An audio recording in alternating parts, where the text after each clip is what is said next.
Frankenstein Chapter 19. London was our present point of rest. We determined to remain several months in this wonderful and celebrated city. Clerval desired the intercourse of the men of genius and talent who flourished at this time, but this was with me a secondary object. I was principally occupied with the means of obtaining the information necessary for the completion of my promise, and quickly availed myself of the letters of introduction that I had brought with me, addressed to the most distinguished natural philosophers. If this journey had taken place during my days of study and happiness, it would have afforded me inexpressible pleasure, but a blight had come over my existence, and I only visited these people for the sake of the information they might give me on the subject in which my interest was so terribly profound. Company was irksome to me. When alone, I could fill my mind with the sights of heaven and earth. The voice of Henry soothed me, and I could thus cheat myself into a transitory peace. But busy, uninteresting, joyous faces brought back despair to my heart. I saw an insurmountable barrier placed between me and my fellow men. This barrier was sealed with the blood of William and Justine, and to reflect on the events connected with those names filled my soul with anguish. But in Clerval, I saw the image of my former self. He was inquisitive and anxious to gain experience and instruction. The difference of manners which he observed was to him an inexhaustible source of instruction and amusement.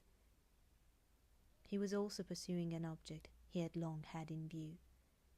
His design was to visit India, and the belief that he had in his knowledge of its various languages, and in the views he had taken of its society, the means of materially assisting the progress of European colonization and trade. In Britain only could he further the execution of his plan. He was forever busy, and the only check to his enjoyments was my sorrowful and dejected mind. I tried to conceal this as much as possible, that I might not debar him from the pleasures of natural to one who was entering on a new scene of life, undisturbed by any care or bitter recollection. I often refused to accompany him, alleging another engagement, that I might remain alone. I now also began to collect the materials necessary for my new creation, and this was to me like the torture of single drops of water continually falling on the head. Every thought that was devoted to it was an extreme anguish, and every word that I spoke in allusion to it caused my lips to quiver and my heart to palpitate. After passing some months in London, we received a letter from a person in Scotland who had formerly been our visitor at Geneva. He mentioned the beauties of his native country and asked us if those were not sufficient allurements to induce us to prolong our journey as far north as Perth, where he resided. Clerval eagerly desired to accept this invitation, and I, although I abhorred society, wished to view again mountains and streams, and all the wondrous works with which nature adorned her chosen dwelling places. We had arrived in England at the beginning of October, and it was now February. We accordingly determined to commence our journey towards the north at the expiration of another month. In this expedition, we did not intend to follow the great road to Edinburgh, but to visit Windsor, Oxford, Matlock, and the Cumberland Lakes, resolving to arrive at the completion of this tour about the end of July. I packed up my chemical instruments and the materials I had collected, resolving to finish my labours in some obscure nook in the Northern Highlands of Scotland. We quitted London on the 27th of March and remained a few days at Windsor, rambling in its beautiful forest. This was a new scene to us mountaineers. The majestic oaks, the quantity of game, and the herds of stately deer were all novelties to us. From thence we proceeded to Oxford. As we entered this city, our minds were filled with the remembrance of the events that had been transacted there more than a century and a half before. It was here that Charles I had collected his forces. This city had remained faithful to him after the whole nation had forsaken his cause to join the standard of Parliament and liberty. The memory of that unfortunate king and his companions, the amiable Falkland, the insolent Goring, his queen and son, gave a peculiar interest to every part of the city which they might be supposed to have inhabited. The spirit of elder days found dwelling here, and we delighted to trace its footsteps. If these feelings had not found an imaginary gratification, the appearance of the city had yet in itself sufficient beauty to obtain our admiration. The colleges are ancient and picturesque. The streets are almost magnificent, and the lovely Isis, which flows beside it through meadows of exquisite verdure, is spread forth into a placid expanse of waters, which reflects its majestic assemblage of towers and spires and domes, embosomed among aged trees. I enjoyed this scene, and yet my enjoyment was embittered both by the memory of the past and the anticipation of the future. I was formed for peaceful happiness. During my youthful days, discontent never visited my mind, and if I was ever overcome by ennui, the sight of what is beautiful in nature, or the study of what is excellent and sublime in the productions of men, could always interest my heart and communicate elasticity to my spirits. But I am a blasted tree. The bolt has entered my soul, and I felt then that I should survive to exhibit what I shall soon cease to be, a miserable spectacle of wrecked humanity, pitiable to others and intolerable to myself. We passed a considerable period at Oxford, rambling among its environs and endeavouring to identify every spot which might relate to the most animating epoch of English history. Our little voyages of discovery were often prolonged by the successive objects that presented themselves. We visited the tomb of the illustrious Amthing and the field on which that patriot fell. For a moment my soul was elevated from its debasing and miserable fears to contemplate the divine ideas of liberty and self-sacrifice, of which these sites were the monuments and the remembrances. For an instant I dared to shake off my chains and look around me with a free and lofty spirit, but the iron had eaten my flesh, and I sank again, trembling and hopeless, into my miserable self. We left Oxford with regret and proceeded to Matlock, which was our next place to rest. The country in the neighbourhood of this village resembled, to a greater degree, the scenery of Switzerland, but everything is on a lower scale, and the green hills won the crown of distant white Alps which always attend on the piney mountains of my native country. We visited the wondrous cave and the little cabinets of natural history, where the curiosities are disposed in the same manner as in the collections at Cerveau and Chamonix. The latter name made me tremble when pronounced by Henry, and I hastened to quit Matlock with which that terrible scene was thus associated. From Derby, still journeying northwards, we passed 2 months in Cumberland and Westmoreland. I could now almost fancy myself among the Swiss mountains. The little patches of snow which yet lingered on the northern sides of the mountains, the lakes, and the dashing of the rocky streams were all familiar and dear sights to me. Here also we made some acquaintances, who almost contrived to cheat me into happiness. The delight of Clerval was proportionally greater than mine. His mind expanded in the company of men of talent, and he found in his own nature greater capacities and resources than he could have imagined himself to have possessed while he associated with his inferiors. "I could pass my life here," said he to me, "and among these mountains I should scarcely regret Switzerland and the Rhine." But he found that a traveller's life is one that includes much pain amidst its enjoyments. His feelings are forever on the stretch, and when he begins to sink into repose, he finds himself obliged to quit that on which he rests in pleasure for something new, which again engages his attention, and which also he forsakes for other novelties. We had scarcely visited the various lakes of Cumberland and Westmoreland, and conceived an affection for some of the inhabitants, when the period of our appointment with our Scotch friend approached, and we left them to travel on. For my own part, I was not sorry. I had now neglected my promise for some time, and I feared the effects of the demon's disappointment.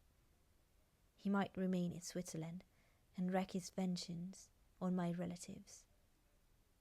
This idea pursued me and tormented me at every moment from which I might otherwise have snatched repose and peace.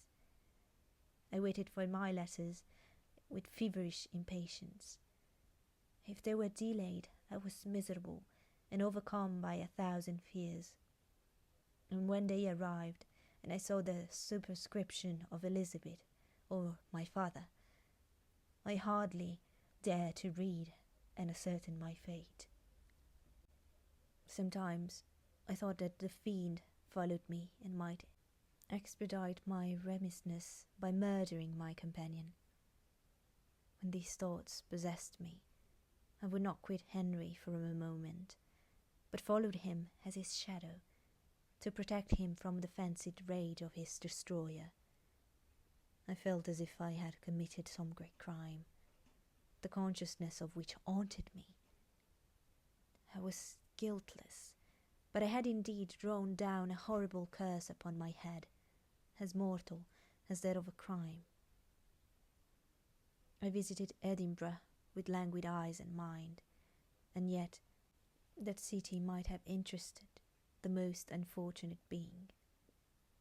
Clerval did not like it so well as Oxford, for the antiquity of the latter city was more pleasing to him. But the beauty and regularity of the new town of Edinburgh, its romantic castle and its environs, the most delightful in the world, Arthur's Seat, St. Bernard's Well, and the Pentland Hills, compensated him for the change, and filled him with cheerfulness and admiration. But I was impatient to arrive at the termination of my journey. We left Edinburgh in a week, passing through Cupar, St. Andrews, and along the banks of the Tay to Perth, where our friend expected us. But I was in no mood to laugh and talk with strangers, or enter into their feelings or plans with the good humour expected from a guest. And accordingly, I told Clerval that I wished to make the tour of Scotland alone. "Do you?" said I. "Enjoy yourself, and let this be our rendezvous. I may be absent a month or 2, but do not interfere with my motions. I entreat you, leave me to peace and solitude for a short time, and when I return, I hope it will be with a lighter heart, more congenial to your own temper." Henry wished to dissuade me, but seeing me bent on this plan, ceased to remonstrate. He entreated me to write often. "I'd rather be with you," he said, "in your solitary rambles, than with these Scotch people, whom I do not know. Hasten then, my friend, to return, that I may again feel myself somewhat at home, which I cannot do in your absence." Having parted from my friend, I determined to visit some remote spot of Scotland, and finish my work in solitude. I did not doubt but that the monster followed me, and would discover himself to me when I should have finished, that he might receive his companion. With this resolution, I traversed the Northern Islands, and fixed on one of the remotest of the Orkneys as the scene of my labours. It was a place fitted for such a work, being hardly more than a rock whose high sides were continually beaten upon by the waves. The soil was barren, scarcely affording pasture for a few miserable cows, and oatmeal for its inhabitants, which consisted of 5 persons, whose gaunt and scraggy limbs gave tokens of their miserable fare. Vegetables and bread, when they indulged in such luxuries, and even fresh water, was to be procured from the mainland, which was about 5 miles distant. On the whole island there were but 3 miserable huts, and one of these was vacant when I arrived. These I hired. It contained but 2 rooms, and these exhibited all the squalidness of the most miserable penury. The thatch had fallen in, the walls were unplastered, and the door was off its hinges. I ordered it to be repaired, bought some furniture, and took possession, an incident which would doubtless have occasioned some surprise, and not all the senses of the cottagers being benumbed by want and squalid poverty.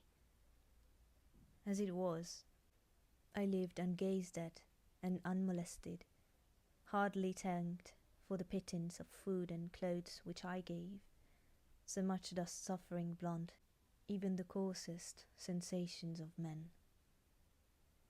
In this retreat I devoted the morning to labour, but in the evening, when the weather permitted, I walked on the stony beach of the sea to listen to the waves as they roared and dashed at my feet. It was a monotonous yet ever-changing scene. I thought of Switzerland. It was far different from this desolate and appalling landscape. Its hills are covered with vines, and its cottages are scattered thickly in the plains. Its fair lakes reflect a blue and gentle sky, and when troubled by the winds, the tumult is but as the play of lively infant when compared to the roarings of the giant ocean. In this manner I distributed my occupations when I first arrived, but as I proceeded in my labour, it became every day more horrible and irksome to me. Sometimes I could not prevail on myself to enter my laboratory for several days, and at other times I toiled day and night in order to complete my work.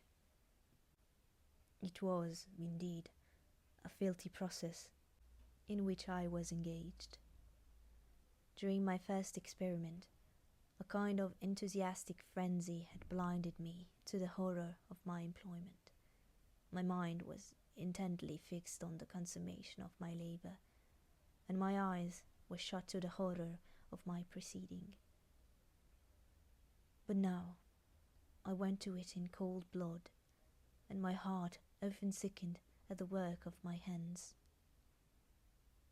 Thus situated, employed in the most detestable occupation, immersed in a solitude where nothing could for an instant call my attention from the actual scene in which I was engaged.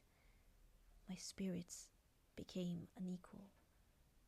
I grew restless and nervous. Every moment I feared to meet my persecutor. Sometimes I sat with my eyes fixed on the ground, fearing to raise them lest they should encounter the object which I so much dreaded to behold. I feared to wander from the sight of my fellow creatures, lest when alone he should come to claim his companion. In the meantime I worked on, and my labour was already considerably advanced. I looked towards its completion with a tremulous and eager hope, which I did not trust myself to question, but which was intermixed with obscure forebodings of evil that made my heart sicken in my bosom.